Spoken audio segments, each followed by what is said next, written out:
এখন হাল ছাড়ে না। ঠিক অন্যদিকে সবিন নতুন জামা কাপড় পরে খুব সুন্দর করে পরিপাটি হয়ে সাজুগুজু করে, কারণ সে আজ ডিসিশন নিয়েছিল সে ছোটবেলার বন্ধুকে বলে দেবে সে তাকে কতটা ভালোবাসে।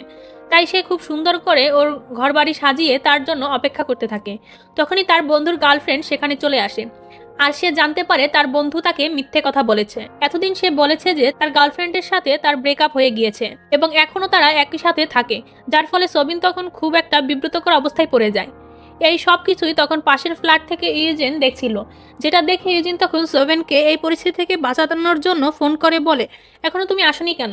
আমি কতক্ষণ যাবত তোমার জন্য অপেক্ষা করছি। যা শুনে সবিন তখন বলে আমি আসছি, এবং কোনো মতে তার ইমোশনটুকু কন্ট্রোল করে সে ওই পরিস্থিতি থেকে বেরিয়ে আসে এবং সে ইউজিনের বাসায় চলে যায়।